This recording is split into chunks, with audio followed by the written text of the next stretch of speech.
Yes, so hi everyone and a warm welcome to our channel. I hope you are doing well. Studies and preparations are going on. CA final IDT के लिए amendments lecture for May 26 attempt. Now, just a point to be noted, हमारे last two batches that is July to September 25 में हमारा एक regular batch हुआ था और September to November कई बच्चों ने ये वाला भी batch लिया था. That was the fast track exam oriented. Now, if you took either of these batches and you are sitting for the May 26 attempt, then in that case आपको ये वाला amendments lecture देखना है. अगर आपने हमारी सिर्फ बुक्स लिए पुरानी या नहीं तब भी आपको ये अमेंडमेंट्स लेक्चर देखना है. सर क्यों? क्योंकि थोड़ा सा कट ऑफ डेट आईसीआई के पब्लिकेशन से पहले हमारी बुक्स बन गई थी. तो जस्ट व्यू दैट एक बार आपकी सारी चीजें यहाँ पे कवर हो जाएंगी. एक आध कुछ मिसिंग होगा. मिसिंग मतलब क्या कि तब तक नोटिफाई नहीं हुआ होगा या आईसीआई ने कभी कभार बाद में डाल देता है. तो एक बार हम उसको फाइन ट्यून करके ले आएंगे आईसीआई के लेवल पे. तो एक बार आपको भी वो चीज देखनी है. करंट जो रेगुलर बैच हमारा लाइव चल रहा है आप लोग छोड़ देना. ये वाला रिविजन ये वाला अमेंडमेंट्स लेक्चर वो सारी चीजें हमारे क्लास में कवर्ड है. Okay, so I hope the scope is clear कि किसको देखना है. एंड अगर आपको लगता है ना कि सर मैंने सब कुछ कवर कर लिया है या मैंने किसी और फैकल्टी के यहाँ पे सब कुछ कवर कर लिया है, still you watch the amendments lecture. Why? Amendments का फोकस एक थोड़ा सा स्पेशल एरिया बन जाता है whenever testing is involve and specially for the subject of IDT. Now with that being said let's start with the lecture. Now first of all sir lecture में बहुत सारी चीजें कवर होने वाली है. कि अमेंडमेंट्स सच बताना बहुत मुश्किल है कि आंसर इज एब्सोल्युटली नॉट. आपको बहुत सारी चीजें कवर नहीं करनी है. ऐसा कोई होता है ना कि जैसे एग्जिस्टिंग चीजें चेंज हो जाती है, वैसा कुछ भी नहीं है. इम्पैक्ट आया है कुछ कुछ नई चीजों का, नए एंट्रीज का, उसको एकदम सिंप्लीफाइड मैनर में मैं आपके सामने रख दूंगा. अब सर ये वाला पीडीएफ जो है इसके अंदर लैंग्वेज आई हैव ट्राइड की एकदम क्लियर कंसाइज मैनर में हम इसको कवर करें. और ये पीडीएफ मैं टेलीग्राम पे भी पोस्ट कर दूंगा, ड्राइव पे भी डाल दूंगा. ड्राइव का लिंक आपको टेलीग्राम पे मिल जाएगा. The Telegram link is available in the description. ठीक है जी, स्टार्ट करें. चलो जीएसटी से स्टार्ट करते हैं and then we will cover the customs and the FTP वाला पार्ट. तो सर सबसे पहले इंट्रोडक्शन के लेवल पे आते हैं. Definition of the local authority में क्लॉज नंबर सी में एक छोटा सा चेंज है. सर चेंज क्या है एक बार इसको रीड करो. लोकल अथॉरिटी का डेफिनेशन में म्यूनिसिपल कमिटी, जिला परिषद along with others, panchayat, cantonment board, वो सब तो आता ही आता है. थोड़ा सा बुक खुल के बैठना ताकि आपको समझ आए अमेंडमेंट का क्या रेफरेंस है. A municipal committee, जिला परिषद, district board or any other authority legally entitled to or interested by the central or state government with the control or management of a municipal fund or a local fund. अब पहले क्या था ना, ये municipal और local fund को ना properly define नहीं करा था, तो थोड़ा सा ग्रे एरिया था. लोकल अथॉरिटी बना देते थे, है ना, क्योंकि डिफाइंड नहीं था. और फिर लोकल अथॉरिटी के नाम पे एग्जेम्पशंस भी काफी सारी मिल जाती है जो आप चैप्टर 4 के अंदर पढ़ते हो. तो now we have defined the municipal fund and local fund very very properly. तो अगर आप कोई अदर अथॉरिटी है जो कि कंट्रोल कर रही है और मैनेज कर रही है कोई म्युनिसिपल फंड या लोकल फंड, तो ये डेफिनेशन आपको यहाँ पे चेक करनी पड़ेगी कि क्या वो जेन्युइनली एक म्युनिसिपल फंड लोकल फंड की तरह है या नहीं है. सो क्या मतलब है इसका एक बार देखो. Local fund means any fund under the control management of an authority of a local self government which is established for discharging the civic functions in relation to a panchayat area. Similarly जब आप municipal fund देखोगे तो that is a metropolitan area और a municipal area. Sir simple बताओ ना, अपने को कोई लोकल लॉ तो नहीं पढ़ना है, जीएसटी के पॉइंट ऑफ व्यू से बताओ. अरे ये सिर्फ इतना बोल रहा है कि लोकल फंड या म्यूनिसिपल फंड मतलब वो जो थर्ड लेवल ऑफ गवर्नमेंट कोई अथॉरिटी काम कर रही है and it has the ownership of this fund. ये फंड में क्या होता है, ये फंड में वो पैसा है वो यूज किया जाएगा for the purpose of upkeeping and the basic maintenance of the local area. फिर चाहे वो पंचायत एरिया हो चाहे वो म्यूनिसिपल एरिया हो, द मेन कंडीशन आप यहाँ पे चेक करेंगे, and vested by law with the powers to levy, collect, appropriate any tax, duty, cess, fee और बाय व्हाटएवर नेम कॉल्ड. तो आपके पास यहाँ पे जो अथॉरिटी है फंड्स कलेक्ट करने की, भैया इसके अंदर पैसा कहां से आएगा. आप चार्ज करोगे पब्लिक से, third level of government charge करेगी वहां के लोकल पब्लिक से, तो वो पावर आपके पास आनी चाहिए लॉ से. पहले क्या होता था, कोई भी एग्रीमेंट हो गया, जैसे एनजीओ काम कर रहा है थर्ड लेवल पे, वो कहता था नहीं हमारे पास देखो हम ये फंड बना के काम कर रहे हैं, कहीं ना कहीं थोड़ा सा ग्रे एरिया था, उसको थोड़ा सा प्लग किया है. तो यहाँ पे the wasted by the law, this is our keyword. तो सर सिंपल सी बात क्या समझ में आई हमें, इसमें एज सच कोई चेंज नहीं है, बट चेंज किसके अंदर आया, म्यूनिसिपल फंड और लोकल फंड का डेफिनेशन करके, डिफाइन करके उसको रेस्ट्रिक्ट करा कि भैया इसका मीनिंग क्या है. तो लोकल फंड में पैसा वैसा चार्ज हो रहा है और वो यूज किया जा रहा है लोकल एरिया को मैनेज करने के लिए, लेकिन ये जो पावर आ रही है ना चार्ज करने की, ये बाय लॉ आनी चाहिए. आपको समझ में आया, मतलब एक स्टैट्यूटरी तरीके से पावर दी गई है, बस इतना आपको समझना है. तो वो लोकल अथॉरिटी बन सकता है. This is the basic amendment. ठीक है, चलो नेक्स्ट पे आते हैं. सप्लाई चैप्टर में शेड्यूल नंबर 3 के अंदर पैराग्राफ नंबर 8, जिसके अंदर आप ये भी पढ़ते हैं कि वेयर हाउस गुड्स का सेल सप्लाई नहीं होता है ना, हाई सी सेल का सेल सप्लाई नहीं होता है, उसी के बीच में क्लॉज नंबर डबल ए डाल दिया. ऑल्दो मैं आपको ये बता रहा हूँ मैं इसको डिटेल में नहीं कराऊंगा ज़्यादा, क्योंकि आईसीए ने एज सच नोटिफाई नहीं किया। ये वैसे आ चुका है बट आईसीए के पब्लिकेशन के अंदर नहीं है। बट इसको कुछ मतलब कुछ फर्क नहीं पड़ेगा, ये कोई बहुत बड़ी एंट्री नहीं है। रीड करो, supply of goods warehoused in a SEZ और a free trade zone, warehousing वाला, to any person before the clearance for export or to the domestic tariff area. This is just like your sale of warehouse goods. This is just like the sale of warehouse goods, जिसको हम inbound cell बोलते हैं, जिसको हम inbound cell बोलते हैं। इस SEZ के अंदर या फ्री ट्रेड वेयरहाउसिंग जोन, कहीं ना कहीं आपको पता है ना एसईजेड को हम इंडिया का पार्ट नहीं मानते, तो उस जोन के अंदर था, उसके अंदर वेयरहाउस हुआ था और वो वेयरहाउस गुड्स को मैंने आपको सेल कर दिया। लेट्स से मैंने आपको जो है वो इसको सेल कर दिया, तो अभी तक क्लियरेंस तो हुआ ही नहीं है। जैसे वेयरहाउस गुड्स का क्लियरेंस तो हुआ ही नहीं है, जब क्लियरेंस हो जाएगा, कस्टम ड्यूटी पे हो जाएगी, फिर वो इंडिया का पार्ट बन जाएगा, उसके बाद कुछ सेल होता है तो वो जीएसटी के अंदर आता है, तो ये अभी सप्लाई नहीं बनेगा। ठीक है, तो ये ठीक है, इट्स नथिंग देयर। अभी आईसी ने आई डोंट थिंक ये पूछेगा, अलग से बताया नहीं आपके पब्लिकेशन के अंदर, बट पूछ भी लिया तो क्या ही फर्क पड़ता है इसके अंदर। अब चैप्टर नंबर 2 में बेसिक चार्जेस, जो अपना रेट ऑफ जीएसटी लगता है, आपने सुना होगा सर जीएसटी 2.0, जीएसटी 2.0 रेट्स बदल गए सर, कोर्स में है या नहीं है। अरे रेट्स तुम्हारे कोर्स का पार्ट ही नहीं है। देखो अब बस समझना, प्राइमरी रेट आपको मिलेंगे 5%, 18%, 40%। तो क्वेश्चन में जो रेट दिया उसको यूज करो ना, क्या ही फर्क पड़ता है। अपने को रेट थोड़ी लर्न करना है, अगर कल को रेट वो अतरंगी सा कोई दे देंगे तब भी मुझे वही यूज करना है। ओके, बस एक दो चीजें जहां पे हमें रेट्स का थोड़ा सा रेफरेंस पता होना चाहिए। इफ यू रिमेंबर, जीटीए के पास एक ऑप्शन होता है फॉरवर्ड चार्ज मैकेनिज्म अवेल करने का, और फॉरवर्ड चार्ज मैकेनिज्म के अंदर दो रेट होते हैं। पहले आपने पढ़ा होगा 12% होता है जहां पे उसको आईटीसी मिल जाएगा, और 5% होता है जहां पे उसको आईटीसी नहीं मिलेगा। अब वो 12 की जगह 18 हो गया, बिकॉज 12 हमने काइंड ऑफ एलिमिनेट कर दिया है। एक आध जगह लग रहा है अभी भी 12%, बट मेजरली सब जगह हमने उसको एलिमिनेट करके ट्विन ब्रैकेट के अंदर हम आ गए। So all the services, all the goods today you will find will be taxed either under 5% or either under 18%. तो वो 5 यहाँ पे है और 12 का 18 कर दिया। Similarly renting of motor vehicle में अगर फॉरवर्ड चार्ज मैकेनिज्म एप्लीकेबल है तो पहले 12 था विद आईटीसी, अब वो 18 हो गया, या फिर 5% without ITC. Just a point to be noted, यहाँ पे आरसीएम के रेट में कोई फर्क नहीं है, आरसीएम में दोनों में 5% का रेट लगता है, नो चेंज व्हाटसोएवर। उसके बाद एग्जेम्पशन के अंदर हमने ना एक छोटा सा चेंज किया है। अब इस चेंज को जरा सा आपको समझना पड़ेगा, क्योंकि वही चेंज दो तीन जगह अलग अलग जगह इंपैक्ट कर रहा है। ठीक है, पहले क्या हो रहा था, जैसे एक ईसीओ है, ईसीओ तो आपको पता है ना क्या होता है, जोमेटो हो गया, स्विगी हो गया, पोर्टर हो गया, डंजो हो गया, तुम्हारे मिंत्रा हो गए, ये जो भी ईसीओस काम कर रहे थे, ये लोकल डिलीवरी जो करते हैं ना। Now just point to be noted, ध्यान से समझना, यहां पे आप हो कस्टमर, ठीक है, यहां पे आप हो कस्टमर और पीछे से सेलर है जो ईसीओ के थ्रू, वेबसाइट के थ्रू उनके सेल करता है, ई कॉमर्स के थ्रू। ये जो लोकल डिलीवरी सर्विस दी जा रही है और अगर कोई डिलीवरी फी आपसे कलेक्ट करी जा रही है, तो इसके ऊपर ना जीएसटी का थोड़ा सा भूल भुलैया था, थोड़ा सा ग्रे एरिया था, थोड़ा सा ग्रे एरिया ऑफ टैक्सेशन था।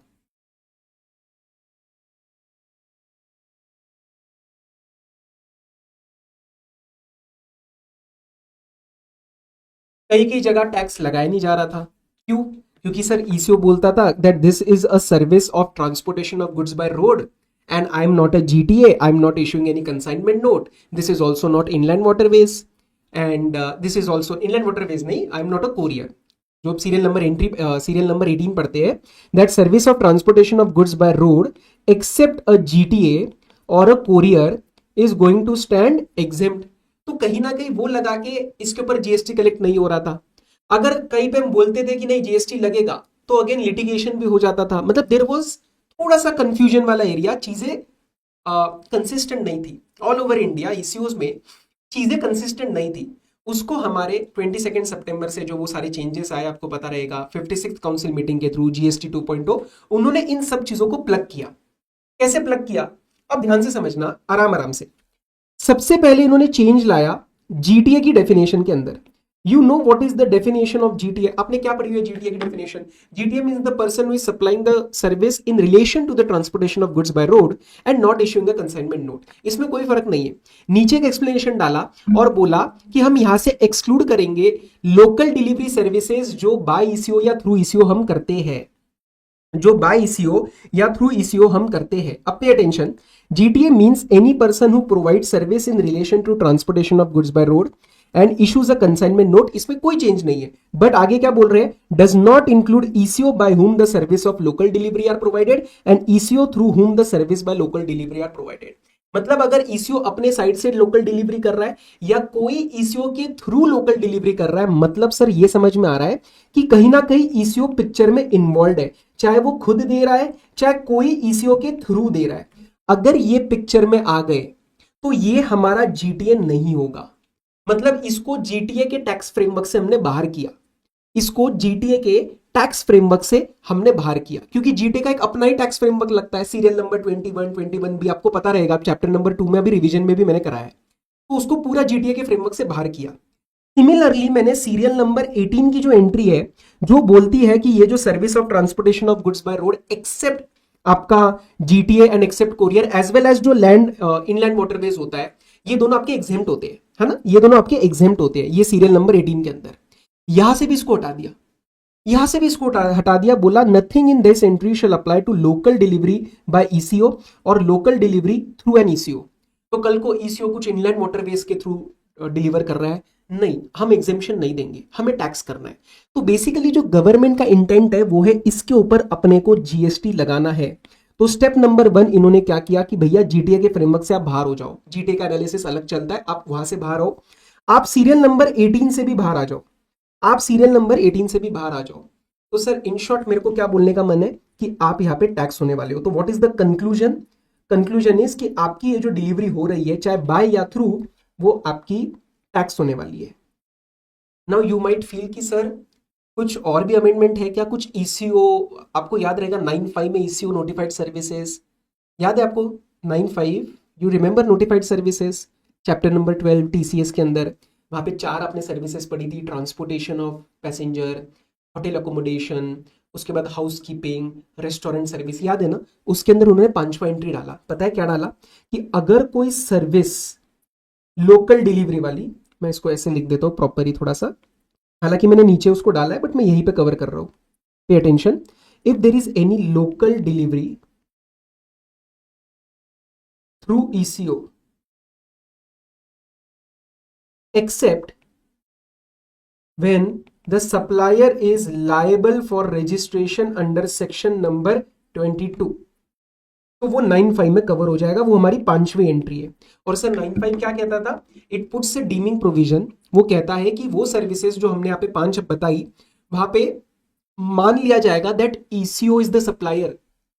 ओ सर मतलब आप ऐसा कहना चाहते हो कि लेट से मेरा एक डिलीवरी का काम है, मैं एक डिलीवरी वाले भैया हूं, मैं एक डिलीवरी ड्राइवर हूं, ठीक है, शाम को पार्ट टाइम काम करता हूं और मैं जोमेटो के लिए खाना डिलीवर करता हूं, या फिर मैं डंजो के लिए काम करता हूं, ठीक है, या फिर मैं मिंत्रा के लिए कपड़े डिलीवर करता हूं कस्टमर्स के पास। तो ये जो मैं लोकल डिलीवरी इनके थ्रू कर रहा हूं, यहां पे एक सवाल आप पूछेंगे कि क्या ये delivery driver is liable to be registered under section number 22, क्या ये लायबल टू बी रजिस्टर्ड है under section number 22? If yes, मतलब अगर मेरा खुद का टर्नओवर 20 लाख के ऊपर है या एमएमएनटी स्टेट्स में 10 लाख के ऊपर है, तो मेरे को ही रजिस्ट्रेशन लेना होगा, मैं ही टैक्स पे करूंगा। But if I am not liable to be registered under section 22, मैं छोटे लेवल पे खेल रहा हूं, तो वहां पे 9(5) अप्लाई हो जाएगा और ईसीओ उसके ऊपर टैक्स पे करेगा, उस डिलीवरी सर्विस के ऊपर जीएसटी वो पे करेगा। रेट आपको लर्न नहीं करना है, ठीक है, बट जीएसटी वो लोग पे करेंगे। तो कहीं ना कहीं गवर्नमेंट ने अपना रेवेन्यू बढ़ाने के लिए इस लोकल डिलीवरी के टैक्सेशन को सॉल्व किया है, रिजॉल्व किया है, कंफ्यूजन को सॉल्व किया है और बोला कि इसके ऊपर जीएसटी लगेगा। क्या आपको ये बात समझ में आई है? क्या आपको ये बात समझ में आई? मैं एक बार फिर से रिपीट कर रहा हूं, दोबारा सुनना, दोबारा दिमाग में डालो ये पॉइंट कि सबसे पहले हमने इन लोकल डिलीवरी सर्विसेज बाय और थ्रू को जीटीए से बाहर किया कि भाई जीटीए ये नहीं है, ये ईसीओ जो सर्विस प्रोवाइड कर रहा है या इसके थ्रू कोई डिलीवरी ड्राइवर सर्विसेज प्रोवाइड कर रहा है, वो लोग जीटीए नहीं है। सीरियल नंबर 18 में इनको कोई एग्जेम्पशन नहीं मिलेगा, हालांकि ये उसमें फॉल कर सकते थे, service of transportation of goods by road except GTA except courier, लेकिन वो इसके अंदर भी फॉल नहीं करेंगे, इनको टैक्स लेना है, we want to tax them. तो अब क्या केस बनेगा कि टैक्स तो लगेगा। अगर ईसीओ के थ्रू सर्विसेज प्रोवाइड करी जा रही है तो ये 9(5) में कवर हो जाएगा, unless in one case where I am liable to be registered. लेकिन sir what about local delivery by ECO, उसमें तो कोई कंफ्यूजन ही नहीं है ना। अरे सुनो ना, उसमें कंफ्यूजन क्या है? अगर local services are provided by ECO तो उसमें कोई प्रॉब्लम नहीं है, वो तो ईसीओ ही उसके ऊपर टैक्स पे करेगा। प्रॉब्लम आती है थ्रू ईसीओ में, क्योंकि उसके अंदर the delivery driver is the supplier, driver हो सकता है या कल को कोई और कंपनी इसके अंदर काम कर रही है, वी डोंट केयर, मैं बता रहा हूं एक सप्लायर के पॉइंट ऑफ व्यू से। तो ये ईसीओ के थ्रू अगर लोकल डिलीवरी प्रोवाइड कर रहा है तो यहां पे आप 95 लगाएंगे, जहां पे आप ये चेक करेंगे कि ये supplier is liable to be registered under section 22 और नॉट। 22 मतलब उसका थ्रेशोल्ड ऊपर हो रहा है, 24 नहीं बोला मैं, मैंडेटरी रजिस्ट्रेशन नहीं, 22। तो उस केस में अगर वो लायबल टू बी रजिस्टर्ड है तो लेट हिम पे टैक्स, ठीक है। कहीं ना कहीं ये होटल एकोमोडेशन में भी हम ऐसा ही पढ़ते हैं और कहीं ना कहीं हम हाउस कीपिंग के अंदर भी ऐसा ही पढ़ते हैं। लेकिन अगर ये लायबल टू बी रजिस्टर्ड नहीं है तो ईसीओ 95 के अंदर इसके ऊपर टैक्स पे करेगा, 95 का डीमिंग प्रोविजन लग जाएगा। ईसीओ अपने जीएसटीआर 3B के अंदर इसको आउटपुट सप्लाई दिखा के टैक्स पे करेगा और वो टैक्स आपका कैश में पे किया जाएगा, उसके लिए आईटीसी यूज नहीं किया जा सकता। ये पिछले अमेंडमेंट का, पिछले अटेम्प्ट के अमेंडमेंट्स में आया था बात 95 के रिस्पेक्ट में। आई थिंक आपको बहुत प्यारे तरीके से समझ आया। मैं आपको एक रिक्वेस्ट करूंगा, ये नोटिंग अगर कर सकते हो, मैं एक बार स्क्रीन दिखा देता हूँ, पॉज करो, नोटिंग करो, खुद से बनाओ नोटिंग, ठीक है। चलो खुद से बनाओ नोटिंग। और मैं आपको लगेगा सर इसके क्वेश्चंस बना सकते हैं क्या अपन, देखो अभी वाले में क्वेश्चंस डाल दूंगा ना, अननेसेसरी लंबा वीडियो बन जाएगा, कंफ्यूजन रह जाएगा। अभी आप एक बार कंसेप्ट्स को पूरा एक क्या कहते हैं आयन डाउन कर लो, सारे फाइन ट्यून कर लो कंसेप्ट्स को विद अमेंडमेंट्स। फिर मैं जो सुपर 50 इस बार बनाने वाला हूँ, सुपर 50 सुपर 60, उसके अंदर I will include some short targeted questions on the amendment, ठीक है। ले लिया इसका स्क्रीनशॉट, चलो खुद बनाओ, डाउट आता है तो मैं हूं ना, ठीक है, मैं हूं ना, चलो आ जाओ। तो ये हो गया, ये हो गया। अब हमारे कुछ लाइफ इंश्योरेंस का एग्जाम्पशन जो तुमने सबसे ज्यादा सुना होगा मार्केट के अंदर कि सर लाइफ इंश्योरेंस एग्जाम्प्ट है, वो उसके बारे में थोड़ा समझ लो किसके लिए एग्जाम्प्ट है। सबसे पहले ये चीज समझना, इंडिविजुअल और उसकी फैमिली के लिए एग्जाम्प्ट है। तो इफ द रेसिपिएंट, रेसिपिएंट बोले तो पर्सन लायबल टू पे द कॉन्सिडरेशन, है ना। तो if that person is an individual या उसकी फैमिली, सर फैमिली मतलब जो कॉन्ट्रैक्ट आपका बना है ना इंश्योरेंस का, उसके अंदर फैमिली जो डिफाइंड है, ऐसे जनरल फैमिली नहीं आपको वर्ड यूज करना है, जनरल फैमिली डेफिनेशंस जो हमारी होती है वो वाली नहीं, कॉन्ट्रैक्ट के अंदर जो फैमिली डिफाइंड है वो। तो मेरी इंडिविजुअल और मेरी फैमिली, हमारे लिए जो हमारा प्रीमियम है वो एग्जेम्प्ट हो जाएगा। अगर कोई ग्रुप है तो आपका ग्रुप यहां पे कवर नहीं किया जाएगा। So just pay attention. Services of life insurance business provided by an insurer to the insured where the insured is not a group. और ग्रुप का मतलब क्या होता है, जैसे एम्प्लॉयर एम्प्लॉइज ग्रुप हो सकते हैं, या फिर आपका कोई और लेट्स से कोई और मोर देन वन पर्सन है जिसके अंदर कोई देयर इज सम रिलेशनशिप, ठीक है, कुछ ना कुछ एसोसिएशन है, तो वो यहाँ पे ग्रुप की तरह आ सकते हैं। तो बेसिकली हमें ग्रुप को यहाँ पे फायदा नहीं देना है, तो सिंपल है, इंडिविजुअल रहेगा या इंडिविजुअल की फैमिली रहेगी। So pay attention. For removal of doubts, it is hereby clarified that this exemption shall apply to the contract of insurance where the insured is an individual or individual and family. And for the purpose of this, family shall include all individuals insured as family in the contract of insurance. तो generally क्या होता है, spouse हो गया, बच्चे हो गए, माँ बाप आ सकते हैं इसके अंदर, वो डिफाइन किया जाएगा कॉन्ट्रैक्ट के अंदर और हमारा क्वेश्चन हमें बताएगा। सिमिलर चीज एज इट इज हमें हेल्थ इंश्योरेंस के अंदर भी लगाना है। हेल्थ इंश्योरेंस क्या होता है, तबियत खराब हो गई, एक्सीडेंट हो गया, मेडिकल सर्जरी, वो सब इसके अंदर आ जाता है। फिर चाहे वो आईपीडी का प्रोसीजर हो, ओपीडी का प्रोसीजर हो, आउट पेशेंट का हो, ट्रैवल कवर हो, पर्सनल एक्सीडेंट कवर हो, हेल्थ इंश्योरेंस के सारे फॉर्म्स यहाँ पे कवर कर लेंगे। और सर इनके रिस्पेक्ट में री इंश्योरेंस भी एग्जेम्प्ट है, मतलब मेन इंश्योरेंस इज एग्जेम्प्ट, उसका री इंश्योरेंस भी एग्जेम्प्ट। तो लेट से एलआईसी ने ये इंश्योरेंस इंडिविजुअल को दिया और कल को एलआईसी ने इसका री इंश्योरेंस एचडीएफसी को दिया, तो इसका भी जो री इंश्योरेंस का अमाउंट है उस पर जीएसटी नहीं लगेगा, ठीक है। मैं काम करूंगा यहाँ पे, या तो ग्रुप का भी उन्होंने डिफाइन किया है, ग्रुप इज नथिंग, जस्ट एक मोर देन वन पर्सन रहेगा, रिलेशनशिप रहेगा, एम्प्लॉयर एम्प्लॉय हो सकता है, other than employer employee groups हो सकते हैं, कोई भी रिलेशनशिप के अंदर हो सकता है, तो वो इसके अंदर ग्रुप की तरह कवर हो जाएंगे। क्वेश्चन में आपको समझ आ जाएगा क्लियर कट ये इंडिविजुअल है या ग्रुप है, don't worry for that part. चलो टाइम ऑफ सप्लाई के अंदर जो सबसेक्शन 4 थे हमारे, that used to talk about the time of supply with respect to the vouchers, that whether the supply redeemable is identifiable और not, वो omit कर दिया गया है। क्यों ओमिट करा है, क्योंकि वाउचर्स का ट्रांजैक्शन आज सप्लाई होता ही नहीं है। क्यों नहीं होता है ये मत पूछना, ये पहले हो चुका है, ये अमेंडमेंट नहीं है, फिर भी याद दिलवा देता हूं। If it is recognised as an RBI prepaid instrument तो वो मनी का फॉर्म ले लेगा, and money is neither goods nor services. अगर आरबीआई रिकॉग्नाइज नहीं है तो still it will be a actionable claim and it is not a specified actionable claim, तो वो अल्टीमेटली शेड्यूल 3 से बाहर हो जाएगा, ठीक है। तो इनका हमारे लिए अब कोई मतलब बचा नहीं है, और जिनका मतलब नहीं बचा उनको बाहर फेंक दो, ओके। चलो नेक्स्ट पे आओ, चैप्टर नंबर 6 वैल्यूएशन 15(3)(b)(2 क्या है सर ये 15(3)(b)(2)? 15(3) है आपके डिस्काउंट्स। 15(3)(b)(2 के अंदर हम पोस्ट सप्लाई डिस्काउंट की बात करते हैं।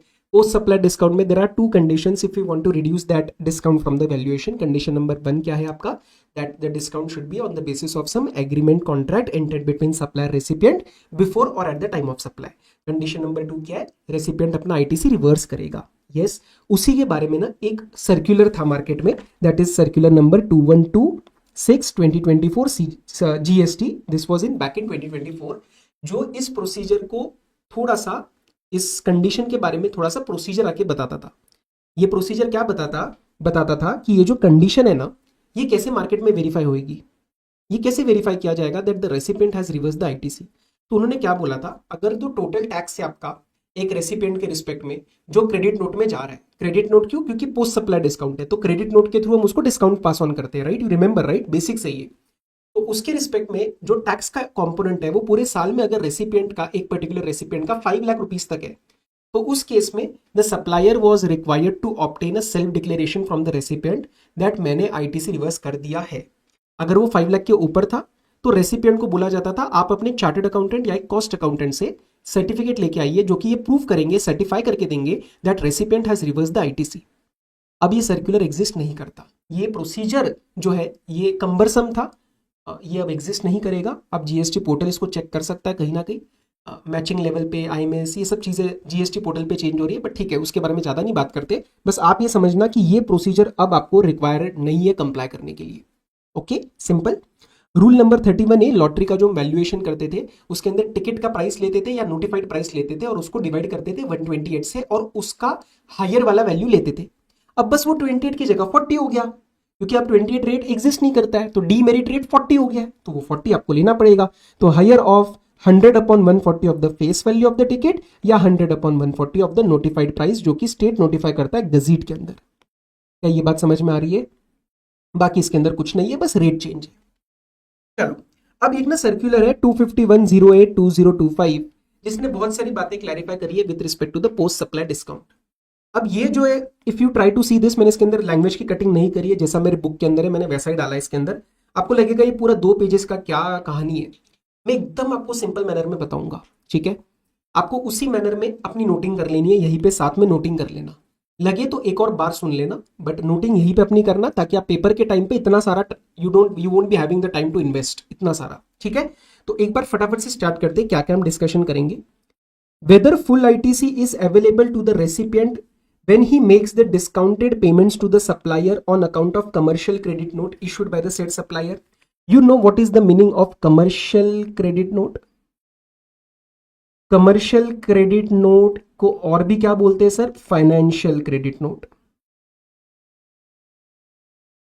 कमर्शियल क्रेडिट नोट और financial credit note is a credit note without any GST impact, without any GST impact. तो फॉर एग्जांपल अगर पोस्ट सप्लाई डिस्काउंट हो रहा है और उसके अंदर कंडीशंस पूरी नहीं हुई, एग्रीमेंट नहीं था या फिर रेसिपिएंट ने आईटीसी कम नहीं किया, तो सप्लायर रेसिपिएंट को पैसा वापस कर सकता है लेकिन वैल्यूएशन कम नहीं कर सकता. तो लेट से 1000 का क्रेडिट नोट इशू हो रहा है, तो 1000 आप वापस करो लेकिन उसके ऊपर जीएसटी का इंपैक्ट नहीं आएगा, तो सप्लायर अपना वैल्यूएशन कम नहीं करेगा. तो वो पूछ रहे कि क्या रेसिपिएंट को अपना आईटीसी कम करना है क्या? No.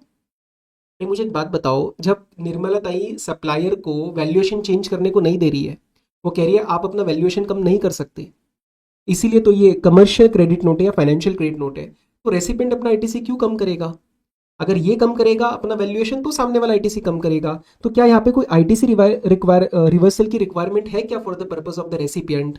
Answer is no. No GST impact, no valuation impact, hence why would there be any ITC impact? Recipient अपना आईटीसी क्यों कम करेगा भला? ठीक है, तो वही बात यहाँ पे इन्होंने क्लैरिफाई करी है दोबारा, ये नहीं करते तब भी चल जाता. It's okay, very simple. Next, अब ध्यान से समझना थोड़ा, मैं आपके सामने कहानी ले रहा हूं. यहाँ पे एक मैन्युफैक्चरर है, ओके, यहाँ पे बीच में एक डीलर है और यहाँ पे एक कस्टमर है, लेट्स से मैं, और मैं एक होंडा सिटी खरीद रहा हूँ. सो यहाँ पे मैन्युफैक्चरर होंडा है, यहाँ पे एक डीलर है उसका नाम है क्रिस्टल होंडा, तो मैं भी क्रिस्टल लिख रहा हूँ, और यहाँ पे कस्टमर है दैट इज मी. तो ये गाड़ी मैन्युफैक्चरर डीलर को देता है और डीलर आगे मेरे को देता है. यही ट्रांजैक्शन होता है रियल लाइफ में, हम ऐसे ही काम कर रहे हैं. अब एक इशू को समझते, इशू ढंग से रीड करेंगे, क्योंकि प्रॉब्लम जब तक समझ नहीं आएगा सोल्यूशन नहीं समझ आएगा. सोल्यूशन मैं आपको इजी मैनर में बताऊंगा लेकिन इशू ढंग से रीड करो.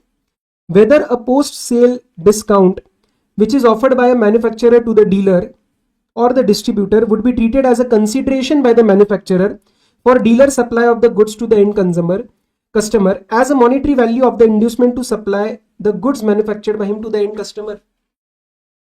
कल को इन्होंने गाड़ी सेल करी है ना, होंडा सिटी लेट से गाड़ी इन्होंने सेल करी, अब समझ जाना ठीक है ये गाड़ी है करके, ठीक है। सुनो, कल को ये कार सेल हो गई है और आफ्टर द कार सेल इन्होंने एक डिस्काउंट ऑफर किया, तो that is a post supply discount, जिसको हम पोस्ट सेल डिस्काउंट भी बोल सकते हैं। तो मार्केट में ये क्वेरी आया कि क्या ये डिस्काउंट को हम ये बोल सकते हैं क्या कि it is a consideration by manufacturer to the crystal, मतलब डीलर कोई सप्लाई दे रहा है और मैन्युफैक्चरर कोई इसका कंसिडरेशन दे रहा है। For what? For what? For manufacturer trying to push और इंड्यूस मतलब एनकरेज द डीलर कि आप हमारी गाड़ी आपके कस्टमर को सेल करो ना। ए डीलर, मैं तेरे को पोस्ट सप्लाई डिस्काउंट देता हूं, तू आगे हमारी गाड़ी जरा पुश कर ना कस्टमर को। तो क्या यहां पे कोई सप्लाई ऑफ सर्विस हो रही है क्या, जिसके अंदर सप्लायर ये है, रेसिपिएंट ये है, और वो जो कंसिडरेशन है that is in form of post supply discount.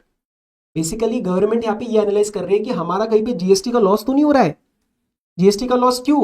ये पोस्ट सप्लाई डिस्काउंट के नाम पे कोई नया सर्विस तो नहीं खड़ा हो रहा है, और वो post supply discount is a consideration itself for that supply of service. यहाँ पे क्लैरिफाई किया दो केसेस के थ्रू। Case number 1, no agreement between manufacturer and and customer, मतलब यहाँ पे मैन्युफैक्चरर और मेरा कोई रिलेशनशिप नहीं है, इन्होंने गाड़ी बेचा, कहानी खत्म, सेल खत्म, this is my new sale, हमारे बीच में कोई रिलेशनशिप नहीं है, कोई एग्रीमेंट नहीं है। तो ऐसे केस के अंदर this particular post supply discount is not a consideration, यहाँ पे कोई सप्लाई नहीं हो रहा। सर इन्होंने इसके पीछे की बैकिंग क्या दी है, ध्यान से समझना। एक बार ये सेल आपकी कंक्लूड हो जाती है ना, तो now the owner is dealer, that is the crystal Honda. ये जो क्रिस्टल है now that is the owner of the goods. ये एक बार सेल कंक्लूड हो गई तो उसके बाद मैन्युफैक्चरर को कुछ फर्क नहीं पड़ता, now it is the property of the dealer. अब ये आगे सेल करे ना करे इसको क्या फर्क पड़ता है। तो अगर ये कोई पोस्ट सप्लाई डिस्काउंट दे भी रहा है ना, तो उसका किसी नए सप्लाई, नए टैक्सेबल इवेंट से कोई लिंक नहीं है। ये सिर्फ कॉम्पिटेटिव प्राइसिंग कर रहा होगा, ये आपस में कॉम्पिटेटिव प्राइसिंग कर रहे हैं और सिर्फ इसी को रीवैल्यू कर रहे हैं। मतलब that post supply discount is not a consideration for any new supply of service, कि नहीं हम इसको ना पुश कर रहे हैं कि आप हमारी गाड़ी बेचो, नहीं ऐसा नहीं होता है। ये दोनों अलग अलग सेल है, ये दोनों अलग अलग सेल है। परचेज होने के बाद इस गाड़ी की जो सारी टेंशन है, इस गाड़ी की ओनरशिप और रिस्क रिवॉर्ड है, वो डीलर के पास है।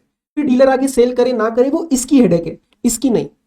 तो इन दोनों के बीच में देयर इज नो रिलेशनशिप, कोई नया सप्लाई नहीं है, कुछ नहीं है। इन्होंने क्लैरिफाई किया there are two different independent sale transactions, in this the sale is completed on the transfer of title.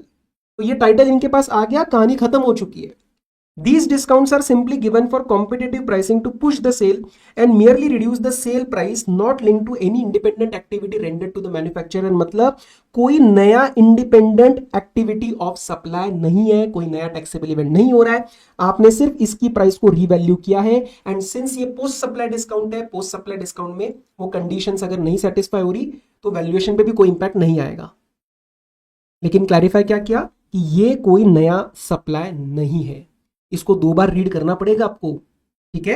चलो अब मैं आपके साथ एक केस नंबर 2 लेता हूं। एक एग्जांपल को आप इग्नोर कर देना, कोई प्रॉब्लम नहीं है, मैंने ऊपर आपको करा दिया है, ठीक है। एंड डोंट वरी, इसमें से अगर क्वेश्चंस आए तो बड़े डायरेक्ट आएंगे, टेंशन मत लेना। केस नंबर 2 पे ध्यान दो। Manufacturer has some agreement with an end customer to supply the goods at a discounted rate.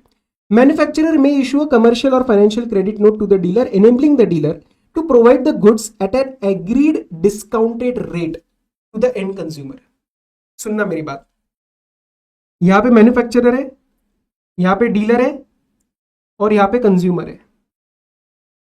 अब यहां पे मेरा और मैन्युफैक्चरर का एक एग्रीमेंट हुआ है कि मुझे गाड़ी 8 लाख रुपए में चाहिए, डीलर की प्राइस 9 लाख है। डीलर ने लेट से यहां पे खरीदी और वो अपना प्रॉफिट मार्जिन ऐड करके 9 लाख में सेल करने वाला था, बट मुझे तो 8 लाख में चाहिए। मैंने तो बोल दिया भाई मैन्युफैक्चरर, हमारा हम दोनों का एग्रीमेंट है, now you ensure that I get this not an 9 lakhs but rather than 8 lakhs, because हम दोनों के बीच में एग्रीमेंट है। मैन्युफैक्चरर ने डीलर को कॉल किया, बोला सुन ना भाई, कस्टमर के साथ एग्रीमेंट है, क्या प्रॉब्लम है तुझे।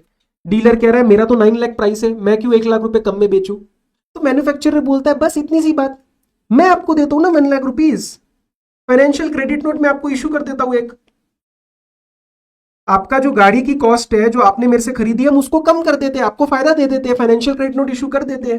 फाइनेंशियल क्यों? क्योंकि इसका कोई जीएसटी पे इंपैक्ट नहीं होगा इस गाड़ी के। बेटा जी ध्यान से सुनना एक बात, प्लीज ध्यान से सुनना, यहाँ पे कहानी क्या चल रही है, नहीं तो आप खो जाओगे। इस गाड़ी को जो सेल किया है इसके रिस्पेक्ट में हम क्रेडिट नोट दे रहे हैं, लेकिन एनालिसिस ये चल रहा है कि क्या ये क्रेडिट नोट में जो पैसा जा रहा है कौन कहां से जा रहा है, मैन्युफैक्चरर टू द डीलर जा रहा है।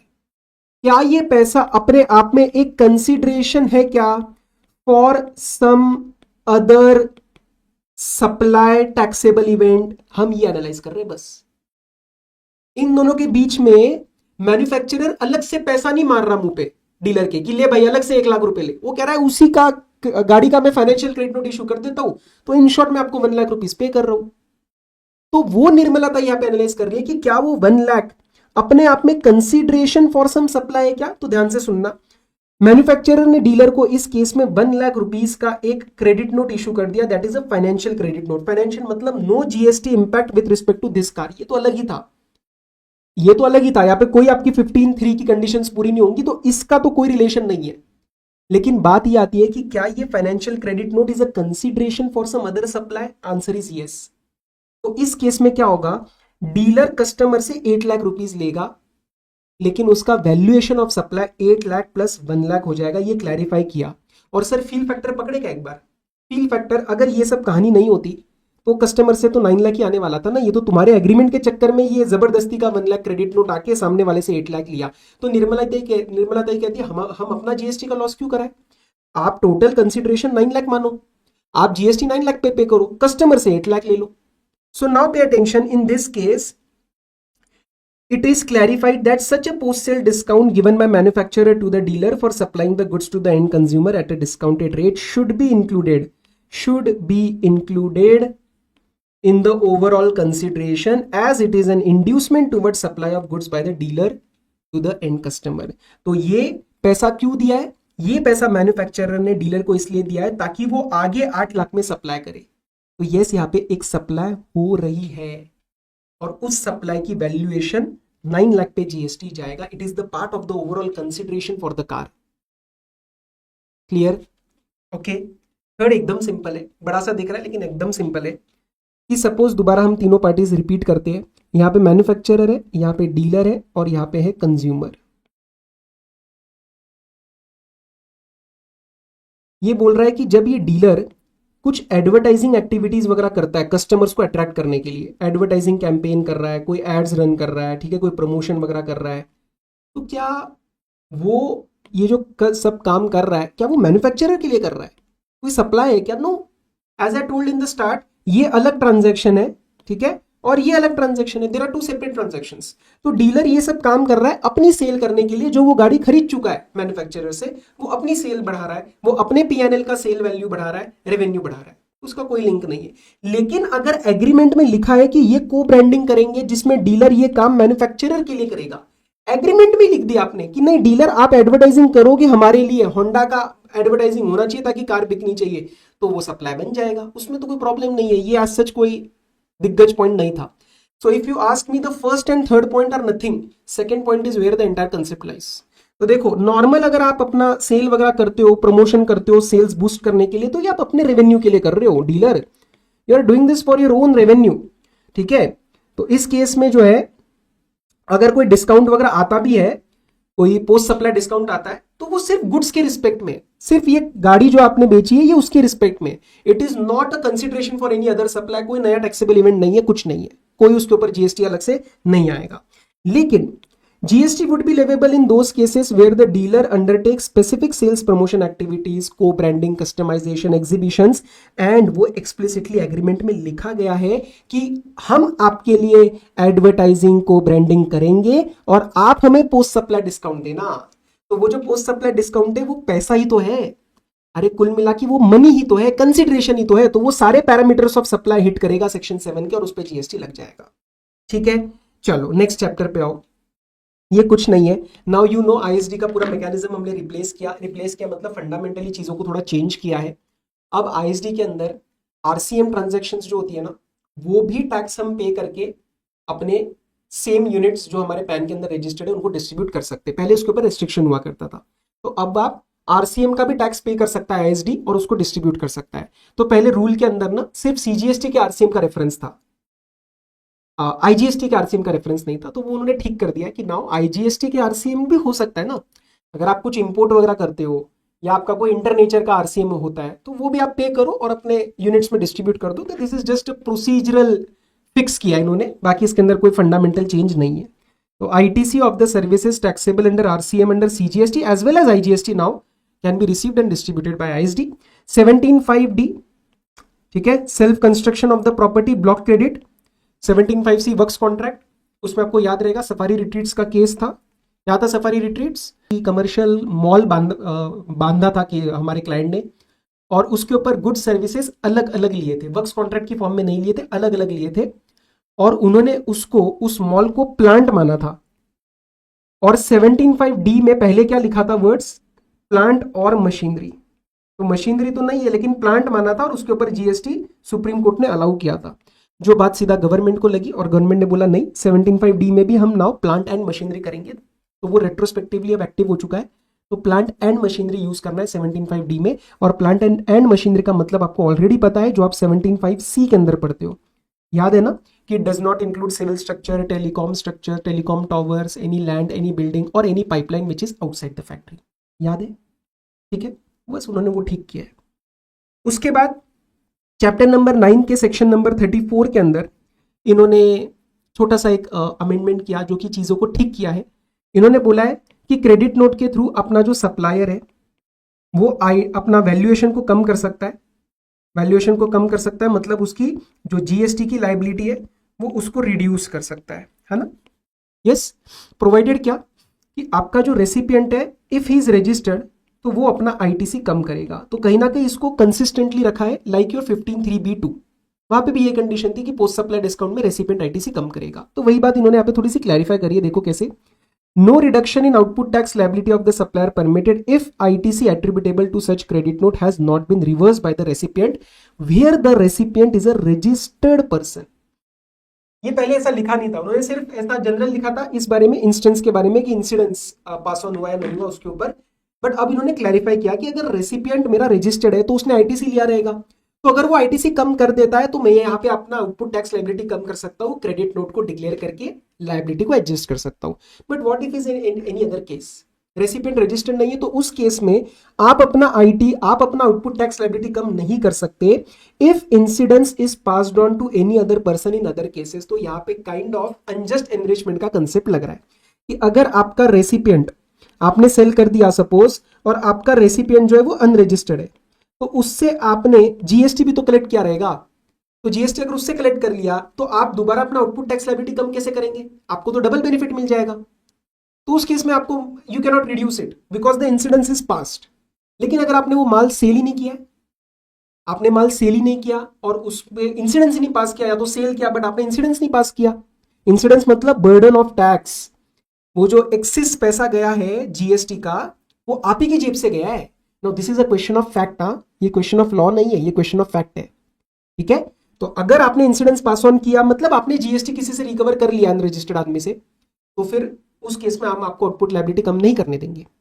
और अगर ये रजिस्टर्ड है तो उसने आईटीसी लिया रहेगा तो उसका आईटीसी कम करवाओ और आप यहाँ पे अपना आउटपुट लायबिलिटी कम कर दो। तो ये कोई बहुत बड़ा अमेंडमेंट नहीं है, ये जस्ट उन्होंने चीजों को क्लैरिफाई किया है डिपेंडिंग कि what is the situation of what supplier and recipient का स्टेटस क्या है।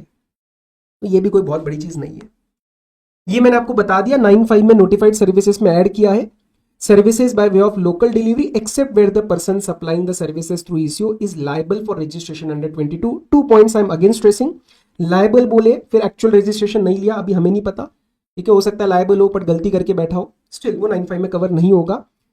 एंड 24 नहीं वर्ड यूज कर रहा, 24 is the mandatory registration. Next is your chapter number 13 returns के अंदर एक छोटा सा एग्जामिशन एनुअल रिटर्न का, ये बुक में भी अपडेट करना जिन्होंने थोड़ा सा प्री बुकिंग में बुक ली होगी, ओके, क्योंकि ये एग्जामिशन उसके अंदर नहीं डाला था। ध्यान से सुनो, अगर किसी साल में आपका एनुअल टर्नओवर मतलब aggregate turnover for that financial year does not cross 2 CR, you are not required to file the annual return under section number 44। Section 44 में भी आपको फाइल करने की जरूरत नहीं है, ठीक है, उस साल के लिए। एवरी ईयर चेक करना है। Limit is 2 CR aggregate turnover. GSTR2 भी, ये बड़ा ही प्रोसीजरल चेंज है, कई बच्चे उसको नहीं भी करेंगे, कोई फर्क नहीं पड़ेगा। GSTR2 भी जनरेट होती है सेक्शन नंबर 38 के अंदर। यहाँ पे पहले एक वर्ड होता था ऑटो जनरेटेड स्टेटमेंट। अब ये प्योरली ऑटो जनरेटेड या सिस्टम जनरेटेड नहीं है, इसमें आपके इनवॉइस मैनेजमेंट सिस्टम के इनपुट्स भी इसके अंदर आएंगे। ओके, चलो नेक्स्ट है आपका रिफंड चैप्टर। इसमें प्रोविजनल रिफंड जो है आपका, उसके अंदर छोटे छोटे चेंजेस है।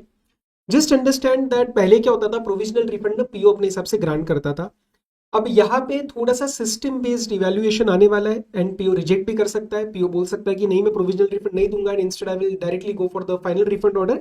ये उसी के चेंजेस है। Now pay attention, the PO shell on the basis of identification and evaluation of the risk by the system. अब कहीं ना कहीं सिस्टम इवैल्यूएशन और सिस्टम से जो रिस्क असेसमेंट होगा that will come into the picture and then he will make the order in the prescribed form sanctioning the amount of refund due to the applicant on a provisional basis 7 days। वो तो आपको already पता है। Provisional refund किसके लिए लगता था, zero rated supplies के लिए लगता था। आपको याद है ना, 90% रिफंड मिल जाता है और बैलेंस आपको प्रॉपर वेरिफिकेशन के बाद मिलेगा, तो वो 7 डेज के अंदर you can get it. Next, PO can refuse also, so for the reasons to be recorded in writing may not grant the refund on the provisional basis and proceed with the order under rule 92, that is the final refund order, जिसके अंदर proper आपका verification किया जाएगा, तो वो हो सकता है आपको मना करे provisional refund. However, the said order shall not be required to be revalidated by the PO। Provisional वाला ऑर्डर आपको रिवैलिडेट करने की जरूरत नहीं है। मतलब पुराना हो गया, फाइनेंशियल ईयर चेंज हो गया, तो उसको दोबारा सिस्टम से अप्रूवल लेने की या रिवैलिडेशन करने की जरूरत नहीं है। This is very very important, ये टेस्ट किया जा सकता है। Following persons, 2 categories have been notified जिनको प्रोविजनल रिफंड हम नहीं देंगे। पहला, अगर आपने आधार ऑथेंटिकेशन रूल 10B के अंदर नहीं कराया। रूल 10B किनके लिए होता है, जो रजिस्टर्ड लोग हैं, नए एप्लीकेंट नहीं, आपके पास रजिस्ट्रेशन है और आपने अभी तक अगर आधार नहीं कराया तो without Aadhaar authentication you will not be given the refund. तो बेसिकली ये केवाईसी इंप्रूव करने का तरीका है, कंप्लायंस कराने का तरीका है। एंड अब तो क्या होता है, नए एप्लीकेंट होते हैं वो आधार वैसे भी करा ही लेते हैं नए रजिस्ट्रेशन के टाइम पे। एंड सेकंड, वो बोल रहा है any person who is engaged in the supply of following goods, areca nuts, पान मसाला, टोबैको एंड उसके manufactured substitutes and essential oils. Historically ये वो एरियाज है जहाँ पे थोड़ा सा प्रॉब्लमेटिक इंडस्ट्रीज रही है। ये स्टडी किया जाता है, फिर काउंसिल रिकमेंड करता है, उसके हिसाब से नोटिफिकेशन आता है। तो ये 4 गुड्स के अंदर इसको नोटिफाई करा गया है। ठीक है, तो ये आप थोड़ा सा पिक्चर्स ध्यान रखना, एरेका नट्स, पान मसाला, टोबैको और एसेंशियल ऑयल्स। इसका शॉर्ट फॉर्म वगैरह बनाने की तुम्हें जरूरत नहीं है। वो कभी कभार क्या है ना, छोटी से छोटी चीज भी अगर आप कॉम्प्लिकेट कर देते हो तो प्रॉब्लम हो जाएगा, तो मेरे हिसाब से मत करना। बाकी फिर भी करना चाहो तो इन चारों का कोई वर्ड आप बना लेना, एप्ट या ऐसा जो भी आपको मन है। ठीक है, next is your chapter number 19 and chapter number 21। तो इन दोनों के अंदर एक लिमिट आई है, प्योरली प्रोसीजरल पॉइंट है कि कितने लेवल ऑफ अमाउंट के ऊपर या उस लेवल पे कौन सा वाला officer hierarchy in the hierarchy of the officers which authority can issue the show cause notice and order. तो यहाँ पे 74A का शो कॉज नोटिस ऑर्डर, यहाँ पे 122 का शो कॉज नोटिस और ऑर्डर। ये टेबल आपको प्योरली रट्टा मारना है, इसमें कुछ भी नहीं आएगा। सुपरिंटेंडेंट, उसके ऊपर डेप्यूटी असिस्टेंट, उसके ऊपर एडिशनल जॉइंट कमिश्नर, ये लिमिट ऑफ CGST IGST और अगर दोनों हो तो ये आपको सेम मिल जाएगा। ठीक है, अब यहाँ पे बस 2-3 पॉइंट्स देखना। If the show cause notice is involving both CGST and IGST, तो पीओ डिटर्मिनेशन कंबाइंड अमाउंट पे किया जाएगा। आप टोटल चेक करेंगे कि टोटल 20 लाख तक है तो सुपरिंटेंडेंट, अगर more than 20 up to 2 CR है तो डेप्यूटी असिस्टेंट एंड देन नीचे एडिशनल या joint. PO shall be determine based on the highest amount of tax specified in the show cause notice and statement across all the tax period. अगर एक से ज्यादा tax period है तो आपको highest वाला उसके अंदर चेक करना है। And PO shall be determined solely on the basis of tax. यहाँ पे भी हमने वर्ड यूज किया है CGST, मतलब ये टैक्स की बात कर रहा है, साथ में उसके एसोसिएटेड पेनल्टीज एंड इंटरेस्ट रहेंगे, उसका टोटल आपको नहीं देखना है। ओके, नेक्स्ट सेम टेबल है। यहाँ पे क्या बोल रहा है वो with respect to chapter 21। It is clarified that where a show cause notice is issued under section 122 and it involves demand of penalty in relation to both CGST IGST, the PO shall be determined on the basis of the combined amount of penalty। तो हम यहाँ पे combined amount check करेंगे, individually नहीं लगाएंगे, फिर हम total check करेंगे। एंड वो ये वाला एग्जैक्टली सेम ही है, IGST और CGST IGST अगर दोनों मिक्स हो तब भी, तो दोनों अगर इसके अंदर होगा तो we will see the total of the amount, और वो टोटल किस लिमिट किस लिमिट के ऊपर जा रहा है उसके हिसाब से the PO will be decided. तो आई डोंट थिंक इसके अंदर कोई बहुत समझने वाला पॉइंट है, ये प्योर रट्टा है, दोनों के अंदर टेबल सेम है, लर्न कर लेना। चैप्टर नंबर 22 के अंदर कुछ चीजें हैं। You remember single member bench बैठ सकता है 50 लाख रुपीज तक, अगर उसका वैल्यू मतलब वैल्यू इन्वॉल्व ऑफ ITC हो या जो भी टैक्स है या जो भी फाइन है, and it does not involve any question of law, question of fact है, प्रेसिडेंट का अप्रूवल लेना होता है, ये 3 बेसिक कंडीशंस होती है। उसमें उन्होंने एक चीज छोटी सी बस आगे क्लैरिफाई करी है कि ये जो 50 लाख हम बोल रहे हैं ना, हम टोटल चेक करेंगे आपके उस पर्टिकुलर ऑर्डर में। So this 50 lakh limit will be applied on the cumulative tax ITC fine penalty. ठीक है, जितने भी आपके ऑर्डर में सपोज 4 टैक्स पीरियड्स कवर है तो उसमें हम टोटल चेक करेंगे, इंडिविजुअली नहीं। बस ये क्लैरिफिकेटरी रूल है नया ऐड करके। उसके बाद प्रोसीजरल चेंजेस है फॉर्म के। एक दो चीजें इसमें से पूछी जा सकती है directly, so just pay attention. With respect to the filing of appeal to the appellate tribunal, अब क्या है ना, एपेलेट ट्रिब्यूनल अब रियल लाइफ में एक्टिव हो गया है, एक्टिव हो रहा है मतलब, और थोड़े थोड़े उसके रिस्पेक्ट में ये रूल्स के चेंजेस है। तो सुनना, अगर अपील टैक्स पेयर फाइल करता है, यू नो एपीएल 05, इसमें कोई चेंज नहीं है। प्रोविजनल एक्नॉलेजमेंट अब आप लर्न करेंगे एपीएल 02A के अंदर, पार्ट ए के अंदर आपको प्रोविजनल एक्नॉलेजमेंट हाथों हाथ मिल जाएगा। एंड मैनुअल फाइलिंग अब अलाउड नहीं है। पहले हम एक लाइन पढ़ते थे, इफ रजिस्ट्रार अलाउस, तो वो सब नहीं, अब मैनुअल फाइलिंग नहीं। डिपार्टमेंटल अपील एपीएल 07, लेकिन वही आपका provisional acknowledgement in APL 02A only. Manual filing अब परमिटेड नहीं है। मेमोरेंडम ऑफ क्रॉस ऑब्जेक्शन भी अब मैनुअली फाइल नहीं आप कर सकते। And form is same APL 06। Final acknowledgement आपको एपीएल 02A के पार्ट नंबर बी के अंदर मिल जाएगा। सिंपल है, एपेलेट ट्रिब्यूनल के लिए बता रहा हूं मैं सिर्फ ये। ऑर्डर ऑफ एपेलेट ट्रिब्यूनल, अब पहले क्या होता था, जो जुरिस्डिक्शनल ऑफिसर था ना, जुरिस्डिक्शनल ऑफिस मतलब ये ऑफिसर, जुरिस्डिक्शनल ऑफिसर जो था वो एक एपीएल 04 के अंदर एक final amount of demand confirmed by the appellate tribunal निकालता था। ऑफिसर ही, जो भी उसका जुरिस्डिक्शनल ऑफिसर है, पीओ है, वो उसका एक एपीएल 04 के अंदर एक ऑर्डर निकालता था, this is the final amount which has been confirmed by the appellate tribunal. अब क्या बोल रहे हैं वो, इसको ओमिट करके बोला कि अब ऑफिसर नहीं, एपेलेट ट्रिब्यूनल ही अपने ऑर्डर के साथ साथ एक समरी इशू करेगा, फाइनल अमाउंट बता। समरी मतलब भाई सारी कहानी और सारा फैक्ट्स एनालिसिस को मारो गोली, एक समरी बताओ कि अब मुझे कितना पे करना है। तो earlier it was issued by the officer, but now it will be issued by the appellate tribunal itself in form GST APL 04A। ये 4A वाली बात आपको थोड़ी सी ध्यान रखनी है। एंड अब ट्रिब्यूनल ही इशू करेगा। प्री डिपॉजिट के केस में ये आपको पता होगा, कई जनों को ये चीज पता रहेगी कि कभी कभार क्या होता है, the order against which we are appealing that may not involve any tax, हो सकता है उसके अंदर सिर्फ पेनल्टी हो। जैसे फॉर एग्जांपल 129(3) का ऑर्डर निकलता है, कौन सा ही 129(3) का, इन ट्रांजिट जब आपको पकड़ा जाता है, depending the person is coming forward और नॉट, ओनर कम्स फॉरवर्ड और नॉट, तो उसमें तो सिर्फ पेनल्टी है, उसमें तो टैक्स ही नहीं है। और जो हम प्री डिपॉजिट का टेबल लर्न करते हैं, वो लर्न क्या करते हैं, 10% of the tax in dispute. तो ऑर्डर में अगर टैक्स ही नहीं है तो किसका मैं 10% लूं। तो उन्होंने क्लैरिफाई किया कि आप अगर कोई ऑर्डर है जिसके अंदर सिर्फ पेनल्टी है, तो उसके अंदर आपको 10% ऑफ द पेनल्टी जमा करना है। पहले ये 25% होता था and it was restricted to 129(3) order. अब कोई भी ऑर्डर हो पेनल्टी का, कभी कभार क्या होता है, अलग से एक पेनल्टी ऑर्डर भी पास किया जा सकता है। हमारे लॉ के अंदर प्रोविजन है कि आप एक सिर्फ पेनल्टी ऑर्डर भी पास कर सकते हो अगर आपके मेन ऑर्डर में पेनल्टी नहीं आई तो उस केस में क्या करेंगे, तो फिर आपको 10% जमा करना पड़ेगा। सिमिलर है दोनों के लिए, एपेलेट अथॉरिटी के पास जा रहे हो, in case of any order demanding penalty without any tax, no appeal shall be filed unless you pay 10% of the penalty as a pre deposit. And appellate tribunal में आपको 10% इन एडिशन जमा करना पड़ेगा, वो आपको पता है इन एडिशन ही होता है। तो पुराना 10% प्लस 10%, यहाँ पे 20% आपका जमा हो चुका है। Is this clear? ये थे आपके with respect to the GST amendments. अब चलते हैं कस्टम्स की तरफ। सर कस्टम सेफ्टी पे जो मेजर चेंज है वो chapter number 5 import export procedure के सेक्शन नंबर 18 के अंदर है, that deals with the provisional assessment. You remember provisional assessment? अगर आपकी तरफ से कोई इंफॉर्मेशन पेंडिंग है, कोई डॉक्यूमेंटेशन पेंडिंग है, या फिर पीओ को कोई केमिकल टेस्ट कराना है, कोई और टेस्ट कराना है, कोई इंक्वायरी करानी है, तो they can go for the provisional assessment. If any amount is payable from your side, तो उस केस में जो इंटरेस्ट लगता है वो first of the month of the provisional assessment लगता है, not when you did the provisional assessment, not when you got the order, not when you paid that amount, no, first of the month. ये आपका section 18 कहता है, ठीक है। अब उसके रिस्पेक्ट में 1A, 1B और 1C ये नए सबसेक्शन ऐड हुए। And finalisation of the provisional assessment regulations जो कि 2018 थे पहले, अब वो 2025 से रिप्लेस हो चुके हैं। क्लास के अंदर हमने आपको बताया था कि आप पुराने वाले मत करना, नए वाले करेंगे, तो वो आपको यहाँ पे ध्यान देना है। चलो फटाफट से 1A, 1B और 1C कर लेते हैं। इसके अंदर जो मेजर चेंज हुआ वो एक टाइम लिमिट आपको याद रखनी है। अब जो टाइम लिमिट है that is 2 years extendable by 1 year, ये एक फिक्स्ड कैप इन्होंने दे दिया है। थोड़ा सा पढ़ते हैं। 1A के अंदर ज्यादा कुछ है नहीं, जस्ट एक रीडिंग के लिए रखना है इसको। That whenever any information is required, वो they will ask you.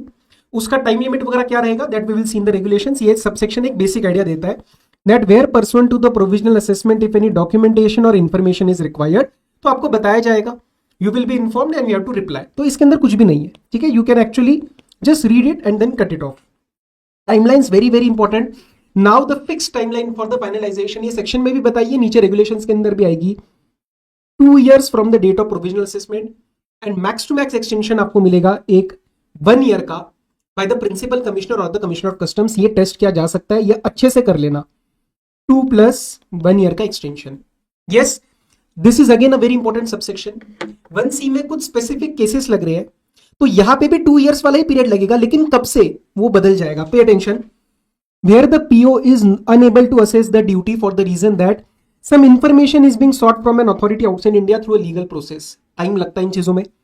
Appeal in a similar matter of the same person और एनी अदर पर्सन, मतलब मामला वही है, चाहे आपके साथ है चाहे किसी और के साथ है, वो ऑलरेडी फाइल किया गया by before the appellate tribunal, high court, supreme court. तो लेट्स वेट, वहां पे जो डिसीजन आएगा उसके हिसाब से आप फाइनलाइजेशन कर लेंगे। भाई इसी मैटर के ऊपर लड़ाई ऑलरेडी कहीं पे चल रही है, चाहे आपके केस में चाहे किसी और केस में। तो let's wait for the verdict, जैसा आएगा उसके हिसाब से हम असेसमेंट यहाँ पे कर देंगे। Interim order of stay has been issued by the tribunal, high court और सुप्रीम कोर्ट। बेसिकली अभी टेम्पररी अबेयंस लगा रखा है, स्टे लगा रखा है। The board has in a similar matter issued specific direction और order to keep such matter pending. बड़े साहब ने, बोर्ड ने बोला कि इसको पेंडिंग रखो। Maybe there is some policy making happening, maybe board कुछ इंस्ट्रक्शंस देने वाला है, या importer exporter has a pending application before settlement commission और इंटरिम बोर्ड। ये बेसिकली डिस्प्यूट रिजोल्यूशन और उसके लिए होता है, तो ये आपको नहीं करना है, ये हमारे कोर्स का ही पार्ट नहीं है, तो इसको सिर्फ ऐसे ही लर्न कर लो। This is not a part of your course. Settlement commission के पास हमारी एक एप्लीकेशन पेंडिंग है, इंटरिम बोर्ड के पास एप्लीकेशन पेंडिंग है। तो यहाँ पे वो क्या कह रहे हैं, पीओ आपको बता देगा कि why we are not able to finalize, ये रीजन है, ठीक है। And in this case the time specified in 1B, that is 2 + up to 1 year एक्सटेंशन shall apply not from the date of provisional assessment. In general provisional assessment से लगता है, लेकिन provisional assessment से यहां नहीं लगेगा, यहां पे लगेगा from the date when the reason ceases to exist. Sir ceases to exist मतलब, अरे इंफॉर्मेशन मिल गई, अपील डिस्पोज ऑफ हो गई, इंटरिम ऑर्डर ऑफ स्टे हट गया, बोर्ड ने डायरेक्शन दे दिया कि चलो इसको रिजॉल्व कर लो, ऑर्डर पास करो, या फिर एप्लीकेशन जो पेंडिंग था वो आपका वहां पे डिस्पोज ऑफ हो गया है, मतलब you have the clarity now. Okay, next, finalisation of provisional assessment regulations 2025। Just pay attention, ये सारे नए रेगुलेशन से नंबर मत लर्न करना, टाइमलाइंस लर्न करना। सारा होने के बाद रिवीजन के लिए आपको मैंने एक शॉर्ट मैनर में समरी दे रखी है 3 पैराग्राफ्स में, सिर्फ टाइमलाइंस की, ठीक है। तो ये घर पे एक बार रिव्यू कर लेना, मैं अभी आपको इंडिविजुअल सारे बता देता हूं। स्टार्ट करते हैं regulations. Time limit and manner of submission of documents और information. If the reason for provisional assessment is that आपकी साइड से कोई डॉक्यूमेंटेशन पेंडिंग है, तो पीओ आपको 15 डेज में बता देगा, ठीक है। अभी कंफ्यूज मत होना कि सर बहुत टाइमलाइंस आने वाली है, नीचे समरी दे रखी है आपको ऑलरेडी। पीओ आपको 15 डेज में बता देगा कि भाई तेरी तरफ से क्या क्या पेंडिंग है, और वो आपको with in 2 months from the request उसको रिप्लाई कर देना है। आप उसको रिप्लाई कर दोगे विद इन 2 months, ठीक है। सब कुछ राइटिंग में होएगा प्रॉपरली।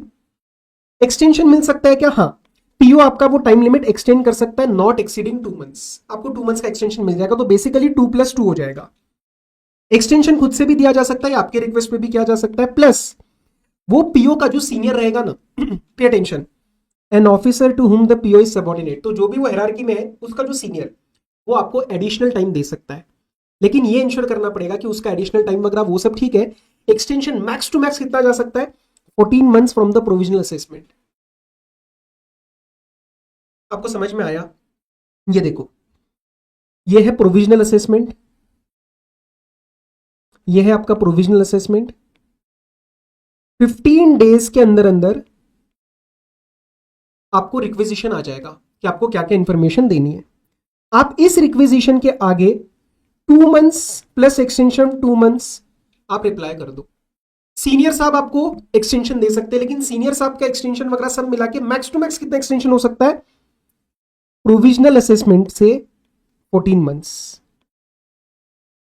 ये 14 months रिक्वेजिशन से नहीं है, ये 14 months प्रोविजनल असेसमेंट से, ध्यान रख लेना, ठीक है।